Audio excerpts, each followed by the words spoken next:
أعوذ بالله من الشيطان الرجيم. بسم الله الرحمن الرحيم.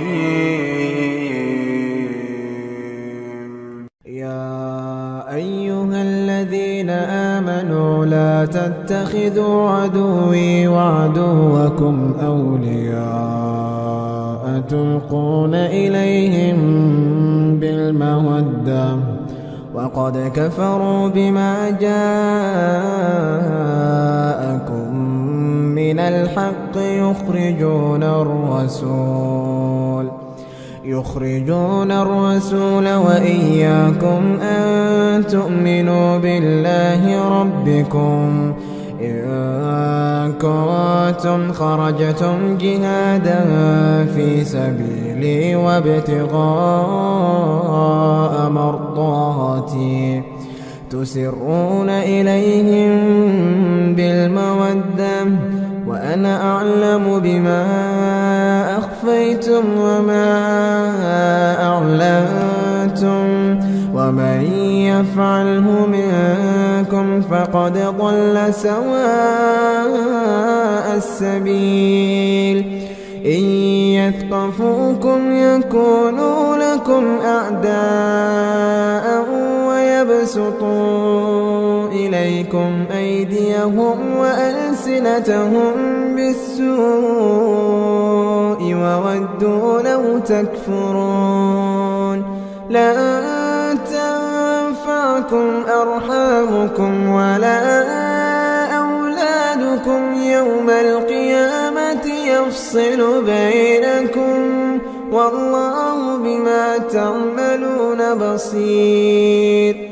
قد كانت لكم أسوة حسنة في إبراهيم والذين معه إذ قالوا لقومهم إنا براء منكم ومما تعبدون من دون الله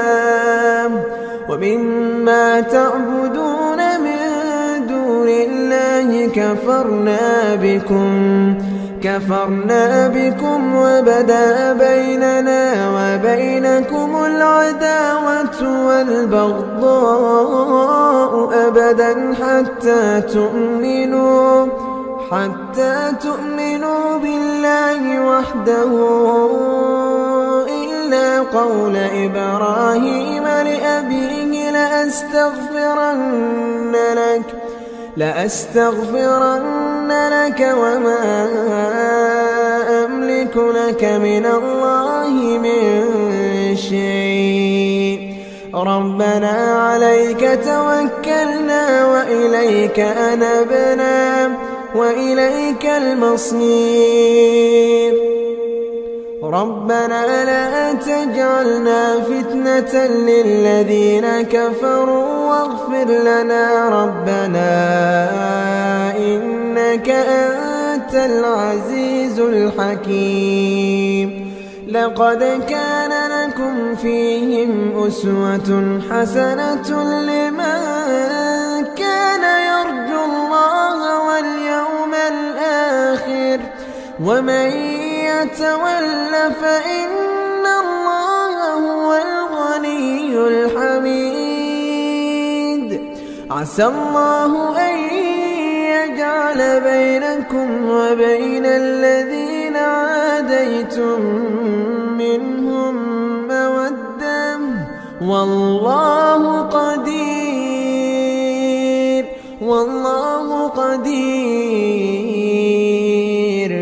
والله غفور رحيم. لا ينهاكم الله عن الذين لم يقاتلوكم في الدين ولم يخرجوكم من دياركم أن تبروهم وتقسطوا إليهم إن الله يحب المقسطين. إنما ينهاكم الله عن الذين قاتلوكم في الدين وأخرجوكم من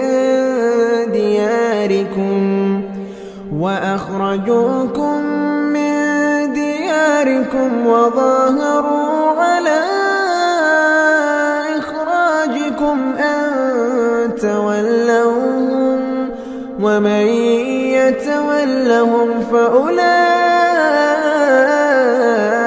هم الظالمون.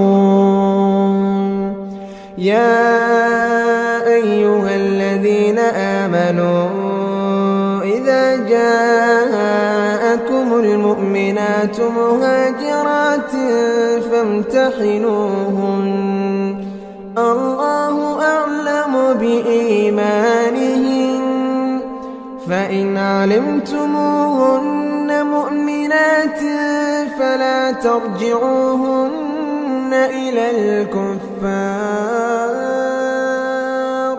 لا هن حل لهم ولا هم يحلون لهم وآتوهم ما أنفقوا ولا جناح عليكم أن تنكحوهن إذا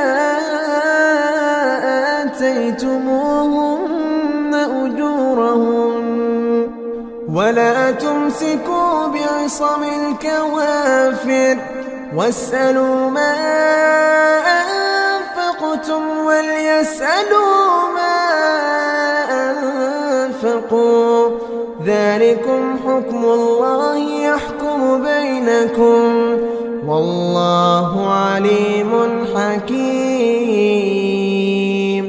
وإن فاتكم شيء من أزواجكم إلى الكفار فعاقبتم فآتوا الذين ذهبت أزواجهم مثل ما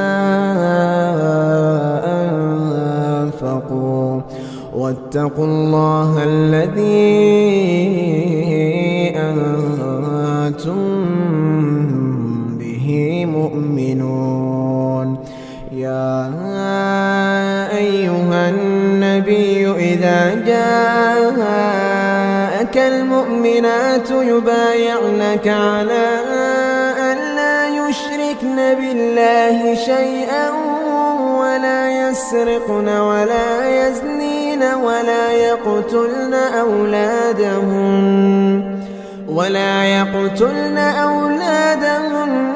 ولا يأتين ببهتان يفترينه بين أيديهن وأرجلهن ولا يعصينك في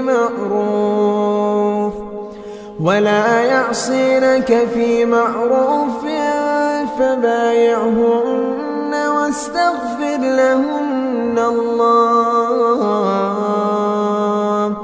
إن الله غفور رحيم. يا أيها الذين آمنوا لا تتولوا قوما غضب الله عليهم قد يئسوا من